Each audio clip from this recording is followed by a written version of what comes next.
Shalom saudara yang dikasih dalam Tuhan. Puji Tuhan, hari ini kembali lagi saya menyapa setiap umat Tuhan dimanapun Bapak Ibu Saudara berada melalui program Bible and Coffee. Saya rindu melalui program ini ada banyak umat Tuhan terus dikuatkan. Melalui program ini ada banyak umat Tuhan terus diberkati. Melalui program ini ada banyak umat Tuhan terus juga boleh menjadi berkat untuk hormat dan kemuliaan nama Tuhan. Karena itu mari Bapak Ibu Saudara yang dikasih dalam Tuhan dimanapun kita berada, kita akan kembali merenungkan firman Tuhan dan kita berdoa. Bapa, terima kasih buat kasih karunia-Mu, terima kasih buat anugerah-Mu, terima kasih buat berkat pertolongan-Mu dalam kehidupan kami. Kalau hari ini kami boleh ada, semua karena kemurahan dan kasih setia Tuhan atas hidup kami. Itu sebabnya hari ini kami rindu untuk mendengarkan sebagian daripada firman-Mu. Tuhan Yesus, tolong kami sehingga kami mengerti akan kebenaran, dan biarlah kebenaran ini yang memerdekakan hidup kami. Di dalam nama Tuhan Yesus Kristus kami berdoa. Haleluya. Amin, amin. Puji Tuhan. Nah saudara yang dikasih dalam Tuhan, hari ini ada satu kebenaran firman Tuhan yang saya mau bagikan buat setiap kita.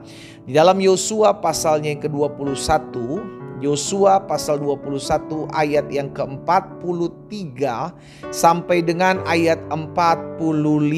Yosua 21 ayat 43 sampai 45. Jadi seluruh negeri itu diberikan Tuhan kepada orang Israel, yakni negeri yang dijanjikannya dengan bersumpah untuk diberikan kepada nenek moyang mereka. Mereka menduduki negeri itu dan menetap di sana.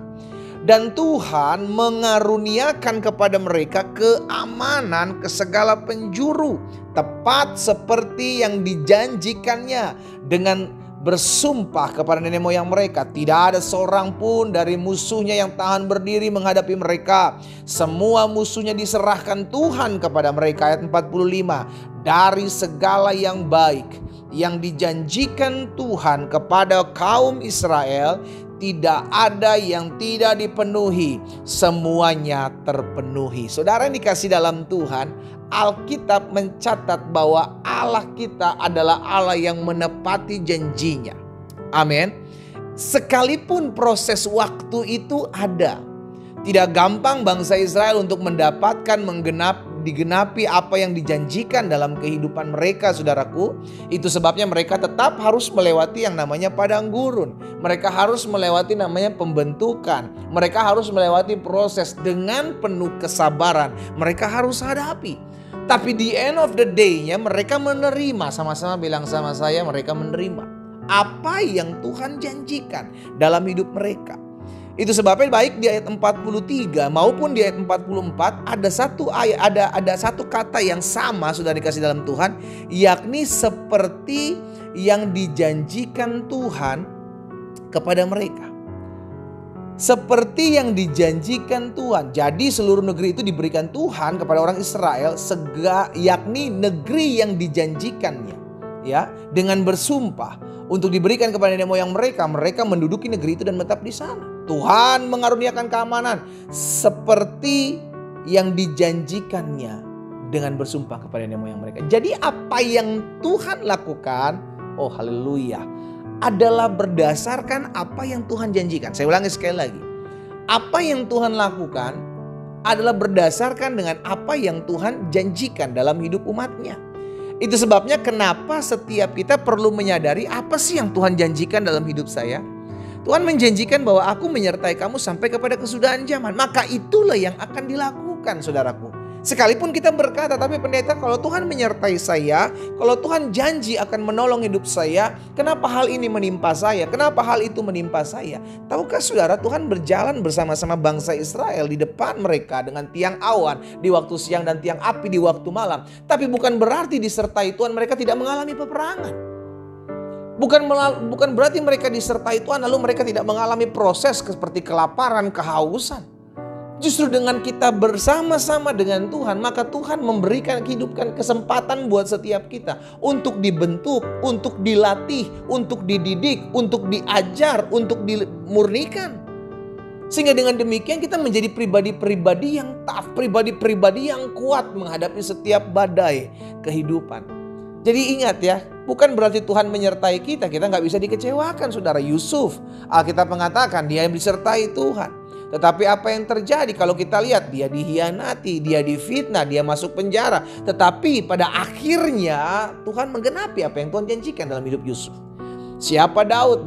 Daud dipromosikan Tuhan, diangkat menjadi seorang raja, diurapi, tetapi tidak langsung menjadi raja. Dia harus dikejar-kejar oleh Saul, mau dibunuh, dibentuk karakternya. Sekalipun Daud adalah orang yang berkenan di hati Tuhan.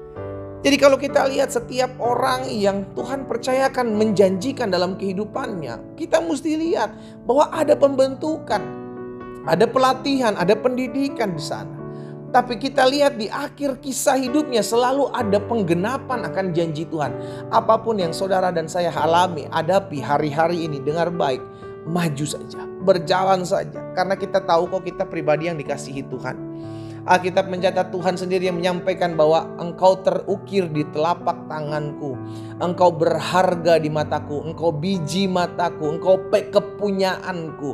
Dengan kata lain Tuhan menjadi milik bagian kita. Tetapi kalau kita tahu, kita sadar sekalipun Tuhan menjadi milik bagian saya harus tetap berjuang. Saya harus tetap memandang Tuhan. Saya nggak boleh gampang kecewa. Saya nggak boleh gampang kepahitan. Itu bagian kita. Ada bagian kita yang harus kita perjuangkan. Ada bagian Tuhan yang akan Tuhan kerjakan. Apa itu? Yakni menggenapi apa yang Dia janjikan dalam kehidupan setiap kita. Kita pegang saudaraku. Kita pegang janji Tuhan. Itu sebabnya kenapa kita perlu terus mengkonfes, perlu terus menyatakan pengakuan bahwa memperkatakan. Tuhan ingatkan kepada Yosua loh saudara. Janganlah engkau lupa memperkatakan kitab Taurat ini siang dan malam. Tapi renungkanlah. Bukan cuma diperkatakan tetapi direnungkan. Kenapa diperkatakan? Supaya kita ingat. Kenapa? Karena iman timbul dari pendengaran dan pendengaran akan firman Kristus. Jadi ketika kita memperkatakan firman Tuhan, kita memperkatakan janji Tuhan. Bukan untuk mengingatkan Tuhan. Tuhan gak pernah lupa. Tuhan tidak pernah lupa dengan apa yang Dia janjikan. Karena jelas firman katakan bahwa apa yang keluar dari mulutku tidak akan pernah kembali kepadaku dengan sia-sia. Melainkan akan mengerjakan apa yang kukehendaki dan berhasil dalam apa yang aku suruhkan. Tuhan gak pernah lupa dengan janjinya. Lebih mudah langit dan bumi ini lenyap daripada satu titik iota tidak tergenapi dari kebenaran firman Tuhan. Tuhan menggenapi apa yang Dia katakan. Tuhan melakukan apa yang Dia kerjakan. Itu sebabnya kita cuma perlu memperkatakan supaya kita ingat bahwa janji Tuhan pasti digenapi dalam kehidupan kita. Sekalipun ada proses waktu, sekalipun ada masanya di mana kita harus melewati masa-masa itu, tapi kita tetap pegang janji Tuhan. Orang yang memegang janji Tuhan tidak akan fokus kepada penderitaan yang dihadapinya. Orang yang memegang janji Tuhan tidak akan fokus kepada kesulitan-kesulitan masalah hidup yang dihadapinya.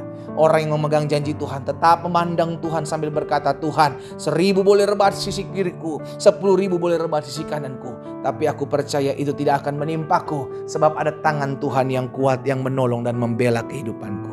Saudara yang dikasih dalam Tuhan, hari ini kita diingatkan bahwa setiap janji Tuhan pasti digenapi dalam hidup kita.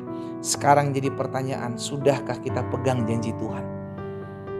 Dan jangan pernah kau lupakan bahwa Dia yang berjanji, Dia juga yang pasti akan menggenapi dari setiap apa yang Dia janjikan. Kita pegang firman Tuhan ini.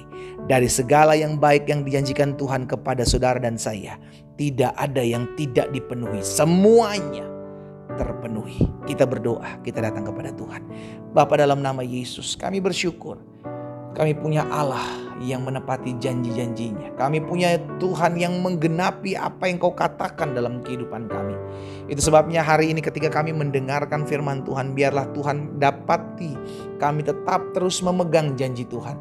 Biarlah Tuhan terus berikan kami kekuatan, berikan kami pengharapan untuk tetap terus memandang janji Tuhan. Bukan memandang kepada setiap pergumulan dan masalah yang hari-hari ini kami hadapi. Karena kami tahu kekuatan yang tidak terbatas itu datangnya dari Tuhan, yang memampukan kami, yang menopang kami, dan memberikan kami pengharapan untuk tetap terus datang kepada Tuhan, untuk tetap terus hidup mempermuliakan nama Tuhan. Hamba berdoa ya Tuhan, berkat-Mu ada atas setiap umat Tuhan dimanapun mereka berada. Yang sakit Tuhan jamah dan sembuhkan dalam nama Yesus. Yang berbeban berat Tuhan berikan kelegaan, sehingga hari ini menjadi hari di mana kami mengecap kebaikan Tuhan. Di dalam nama Yesus Kristus Tuhan kami berdoa. Haleluya. Amin.